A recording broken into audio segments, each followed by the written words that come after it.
watched Colin Kaepernick, and I thought it was terrible. And then it got bigger and bigger and started mushrooming. And frankly, the NFL should have suspended him for one game, and he would have never done it again. They could have then suspended him for 2 games, and they could have suspended him if he did it a 3rd time for the season, and you would never have had a problem. But I will tell you, you cannot disrespect our country, our flag, our anthem. You cannot do that. That was the president last night on this program explaining how the NFL should have handled the national anthem controversy before, of course, it spiraled out of control. Now one of NFL players says requiring players to stand for the national anthem could lead to a, quote, messier situation. Really? Here with reaction is America First Action spokesperson and senior advisor, former Milwaukee County Sheriff David Clarke, civil rights attorney Daryl Parks. Daryl, they want to continue to lose revenue, ratings, sponsors, and piss everybody off by not respecting the men and women that fought, bled, and died for their rights to play football and get paid a lot of money, then they can self-destruct. Because I'm telling you right now, they keep it up in the NFL, it's going to have that result and more. So have at it. That's my attitude. I'm a Saturday football guy until this gets fixed.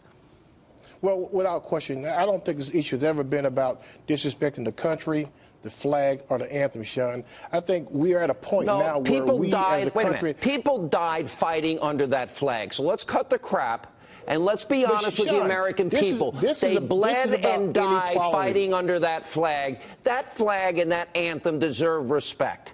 And the NFL players that are doing this are not respecting those that fought for them.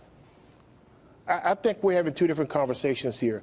I think the message that Dave's trying to make is about the inequalities. It's time now that we find a way to have progress and to move from protest to progress and find a way to bring people together. That's what we need to do. You know what? We also need to find I might actually believe in sincerity, Sheriff. You know, not far from you, there's a city called Chicago, and it's Obama's adopted hometown, and 100 people died when he was president. He only mentioned it but a few times. 18,000 shootings in just the last 6 years of Obama's presidency. So I'm not completely inspired. There was a cause everybody should have jumped on. We scrolled the names of those people one day. Nobody's ever heard of those names. But they heard about Michael Brown and Freddie Gray and Trayvon Martin and the Cambridge police. Yeah, you're right. And President Trump is right on this as well. And everybody in America knows it. Look, it takes approximately 2 minutes and 12 seconds to sing the national anthem. If the players can't stand at attention, I'm not even saying they have to put their hands over their hearts. Stand at attention, face the flag for 2 minutes and 12 seconds. It means they're undisciplined. Look, they're dying the death of 1,000 cuts. And Roger Goodell has lost control of this thing, and now he's afraid. He's afraid that if he imposes a policy that they have to stand at attention and face the flag, that they won't do it. And then the question becomes, now what? But he let this thing spiral out of control. Look, the tail is wagging the dog here. The league has the authority. These aren't rights. Has the authority to set rules and procedures for their employees. Players are employees, but what we have right now is the tail wagging the dog. So until, you know, now I hear the owners are going to meet in Chicago to discuss, or they're going to meet in New York to discuss this. And I thought, what the hell is there to discuss? Stand at attention, face the flag, and give it some respect. This is about respect and decorum. You know what? You make such a great point. Daryl will give you the last word.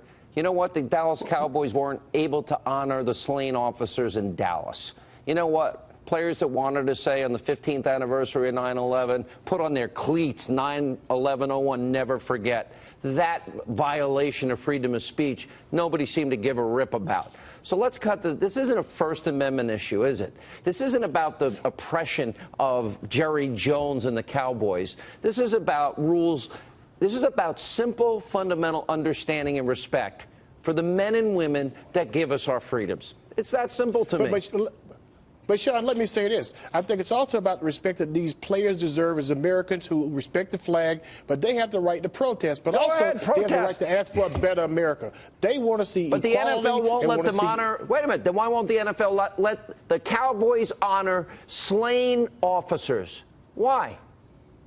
Well, without question, I think my Dallas Cowboys I thought they had the right to do that too. Don't they have the right to honor the brave men and women that died in their city? I think we agree, but I think the NFL also has the right to try. Let's move past this issue. Let's bring people together. Let's find see a how way it works to out. find what the problem is and find a solution. All right, Thank guys. you. I'm in. Sheriff Clarkson, you want to do something for any city? Let's start in Chicago to help bring safety and security to the good men and women and children that are under fire every night. I'm in. I'll donate money, whatever you want. I'll match money with the NFL. I'll help them out. They get paid to play football, not to protest. We all play a role. When we come back. They're men, and they have the right to fight for their rights, and that's what they're doing. Okay, fight for the rights of the cops. Fight for the rights to honor the 9/11 victims. Worst terrorist attack in history. I think we're Don't be a missing the bunch point, of though. phony We're missing the hypocrites point. with a double standard.